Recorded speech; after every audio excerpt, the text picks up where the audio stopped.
Hello everyone, this is Deepan sir, your Deepan sir, English and Humanities specialist, your mentor also. हमें grammar की journey, English की journey start करनी है और इस जर्नी में स्टार्टिंग में आज कुछ ऐसे टॉपिक्स आने वाले हैं जिन्हें आप बहुत अच्छे से जानते पहचानते हो। आप सभी ने सुन रखे हैं, सभी टॉपिक्स पॉसिबली आप जानते भी होंगे, शायद अच्छे से जानते हो, बट थोड़ा और अच्छे से जान जाएंगे और परफेक्ट हो जाएगा। शुरुआत आपकी सेंटेंसेस से होती है। सेंटेंसेस हमारा आज का प्राइमरी टॉपिक है। सेंटेंसेस के अंदर ही कुछ और टॉपिक्स आने वाले हैं जो इनको भी आप जानते हो, पहचानते हो, इन्हें भी अच्छे से करेंगे। सबसे पहले इसमें आएगा हमारा सब्जेक्ट एंड प्रेडिकेट, जो हमारा पहला चैप्टर होता है। सब्जेक्ट एंड प्रेडिकेट को थोड़ा सा हम जान लेंगे, सब्जेक्ट के बारे में जान लेंगे, वही हमारा एक्चुअल मोटिव होगा। उसके बाद एक जुड़ा हुआ कुछ एक टॉपिक है जैसे कि फ्रेज और फिर क्लॉज। क्लॉज आपने पढ़ा है, बट आप में से 90% लोग एग्जैक्टली नहीं जानते कि क्लॉज एग्जैक्टली क्या है या फ्रेज एग्जैक्टली क्या है। अगर जानते हो तो डिफरेंशिएट नहीं कर पाओगे, and you will be able to differentiate at the end of this video, that I assure you. ये कुछ चीजें हैं जो अभी हमारी हंसते खेलते कवर हो जाएंगी। तो स्टार्ट हमको सेंटेंस से करना है। Primary topic sentence again. Sentence ही क्यों, यहीं से क्यों शुरुआत करनी है। Look, I spent like almost a month और मोर देन दैट और like 3 months to be very frank. मैंने 3 महीने गुजारे सिर्फ ये सोचने में कि अगर शुरुआत की जाए इंग्लिश की पढ़ाने की, अगर इस पूरे कोर्स की सफर की शुरुआत की जाए तो एग्जैक्टली कहाँ से शुरू की जाए। कोई बुक आपको टेंसेस से कहती है कि भाई टेंसेस से स्टार्ट करो, सीधे सीधे टेंसेस पकड़ा देते हैं। तो किसी और बुक में हमको दिखता है कि नाउन से स्टार्ट कर रहे हैं। हमें कैसे करना चाहिए और इस तरह से कैसे अप्रोच रखी जाए कि एक 9th क्लास का लड़का, जैसे कोई आइडिया नहीं है, जिसने अभी तक ग्रामर को एक अच्छे नजरिए से देखा ही नहीं, जो उसको एक डल सब्जेक्ट समझता है, या फिर कोई ऐसा जिसको ग्रामर जीरो से करनी है और बहुत अच्छे लेवल पे जाना है, किसी कॉम्पिटिटिव में जाना है, लेकिन ग्रामर उसकी पकड़ नहीं है। ऐसे में कहाँ से स्टार्ट किया जाए। सेंटेंसेस ही है। आप चाहे स्पोकन इंग्लिश को पकड़ लो, चाहे आप ग्रामर को पकड़ लो, जो आपका पहला टॉपिक है वो सेंटेंस है, क्योंकि यही आपको हर जगह दिखता है। जहां इंग्लिश है, जहां अंग्रेजी है, वहां आपको सेंटेंसेस दिखते हैं। और सेंटेंसेस से पढ़ने के लिए आपको सिर्फ एक चीज की नॉलेज होनी चाहिए, एक चीज के बारे में पहले से पता होना चाहिए, वो है वर्ड। बस आपको वर्ड पता होना चाहिए, वर्ड क्या होता है। तो वर्ड्स को अरेंज कर दो और उसका सेंस निकले, वो आपका सेंटेंस होता है। यही डेफिनेशन है भाई, कलेक्शन ऑफ वर्ड्स और if we put together few words and it makes sense, that is sentence. ये है। कोई भी सेंटेंस लेते हैं, I am teaching you right now, यहाँ पर क्या है, ये पूरा सेंस निकल रहा है, ये आई एम टीचिंग यू, ये सभी के सभी वर्ड्स को हमने एक साथ रख दिया और निकल आया पूरा का पूरा सेंस। अब इसी में सब्जेक्ट और प्रेडिकेट छुपा हुआ है। सब्जेक्ट एंड प्रेडिकेट हमारे इनिशियल चैप्टर्स में आता है। पहला चैप्टर आपको प्राइमरी बुक्स में सब्जेक्ट एंड प्रेडिकेट दिखेगा।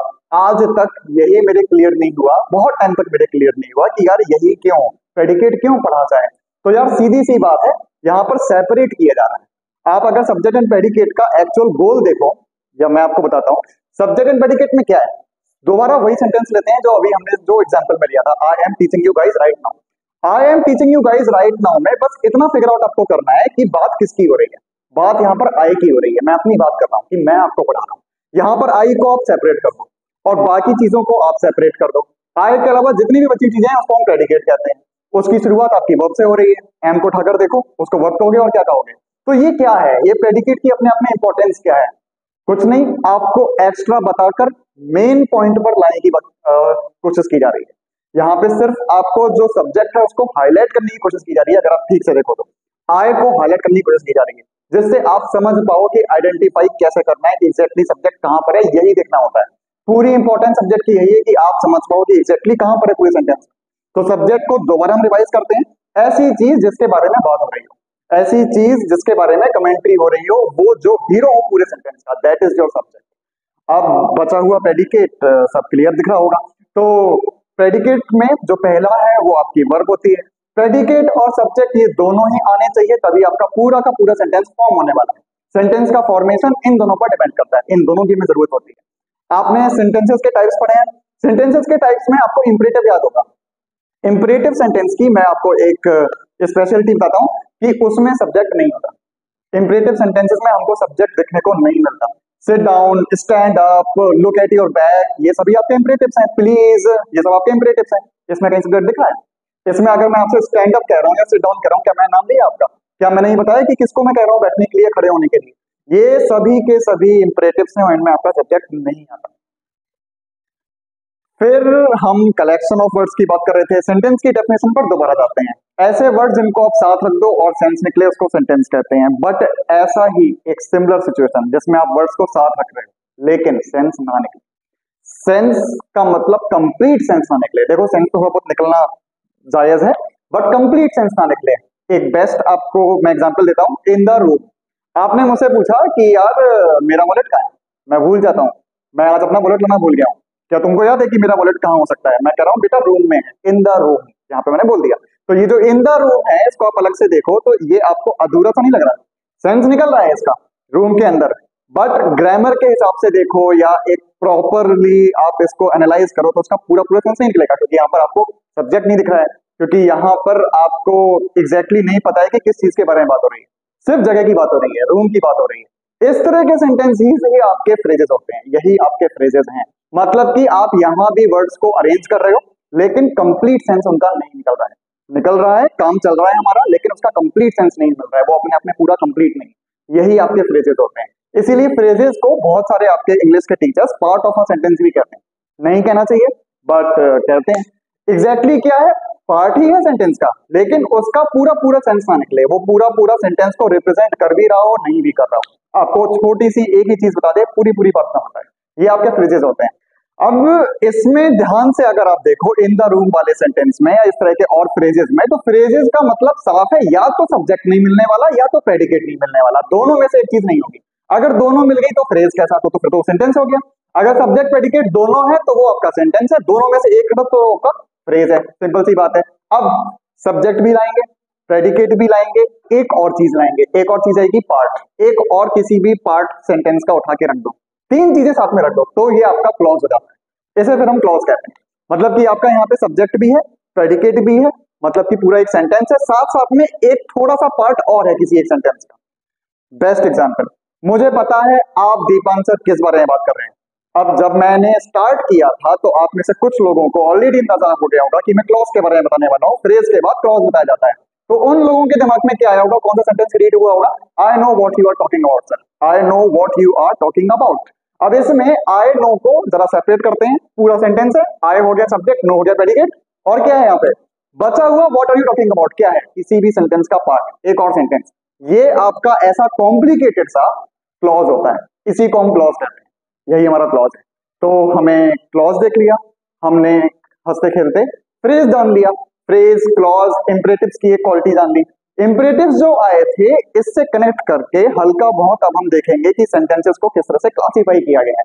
सेंटेंसेस के क्लासिफिकेशन पर हम डिटेल में नहीं जाने वाले हैं, इसके आगे हम यही कवर करने वाले हैं। डिटेल में ना जाते हुए भी आपको मैं उतना बता दूं जितना अभी के लिए इंपॉर्टेंट है, ये हमारा मोटिव होगा। तो ये करना पड़ेगा। जाते जाते एक समरी लेकर चलते हैं, शुरू से लेके एंड तक हमने क्या क्या किया। देखो पहले मैंने सिर्फ बकवास करी थी, एक्चुअली हमको सेंटेंसेस से स्टार्ट करना था, तो सबसे पहली जो चीज थी वो हमने सेंटेंसेस किए थे, इसलिए सेंटेंसेस को मैंने एक प्राइमरी टॉपिक का नाम दिया था कि भाई मेन टॉपिक यही है, इसके अंदर चीजें आएंगी बाकी सारी।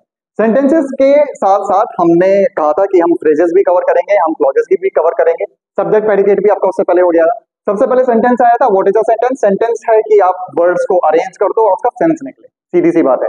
उसके बाद इसी में एक सेंटेंस में आपका जो मेन जिसके बारे में बात हो रही होती है, जो हीरो होता है सेंटेंस का, वो आपका सब्जेक्ट होता है, बचा हुआ आपका प्रेडिकेट होता है। प्रेडिकेट सब्जेक्ट को आपको डिफरेंस उसका पता होना चाहिए, कैसे सेपरेट करना है, सेपरेशन ही मोटिव होता है सब्जेक्ट प्रेडिकेट का, ये भी हमने बात की थी। उसके बाद हमने ये कहा था कि इंपरेटिव सेंटेंसेस में सब्जेक्ट नहीं होता है। उसी के साथ साथ ये भी कहा था कि भाई सब्जेक्ट और प्रेडिकेट दोनों की जरूरत है कोई भी सेंटेंस बनाने के लिए। उसके बाद हम फ्रेजेस पे आए थे, फ्रेजेस में हमने जाना कि यार वहां भी सेंटेंसेस को अरेंज किया जाता है, बस पूरा पूरा कंप्लीट सेंस ना निकले। फिर लास्ट में हमने क्लॉज भी किया, क्लॉज थोड़ा सा कॉम्प्लिकेटेड वर्जन हो गया सेंटेंस को, इसमें सब्जेक्ट भी है, इसमें प्रेडिकेट भी है, और इसमें कोई भी सेंटेंस का एक पार्ट है जो आपको सेंटेंस जैसा दिखे, दोनों ही चीजें, और हमने एक कॉम्प्लिकेटेड बनाया। अब जल्दी जल्दी एग्जांपल्स को देखते हैं। सेंटेंस का एग्जांपल था, याद है, आई am teaching you guys right now.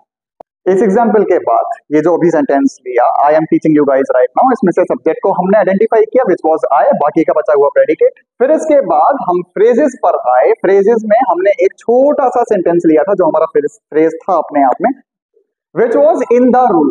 In the room. यहाँ पे हमने कहा था कि देखो सेंस निकल रहा है, रूम की बात हो रही है, लेकिन यहाँ पे हमने नहीं बताया है, इसमें नहीं दिख रहा है कि एग्जैक्टली किसकी बात हो रही है, सब्जेक्ट नहीं है। यहाँ पे हमने यही देखा था कि भाई या तो सब्जेक्ट नहीं होगा या तो प्रेडिकेट नहीं होगा। इसके बाद क्लॉज, क्लॉज में I know what you are talking about, I know what you are talking about, I know को हटा दो, सेंटेंस है। What are you talking about भी आपका एक सेंटेंस है अपने आप में, या फिर आई नो को आप पार्ट समझ लो या तो दूसरे वाले को पार्ट समझ लो, आपकी मर्जी। यहाँ पे दो चीजें हैं, सब्जेक्ट भी है, प्रेडिकेट भी है, और एक सेंटेंस का पार्ट भी। ये एक इनिशिएटिव है, इस इनिशिएटिव को आप सभी के सपोर्ट की जरूरत है। ये मैं बहुत टाइम से करना चाह रहा था और ये मुझे प्लेटफॉर्म मिला है, तो आप इसको पूरी तरह से सपोर्ट करें, इसको लाइक करें, इसको सब्सक्राइब करें चैनल को। बस इसमें आपको कुछ भी नहीं जाएगा, बट इससे हमारे इनिशिएटिव को बहुत हेल्प मिल जाएगी।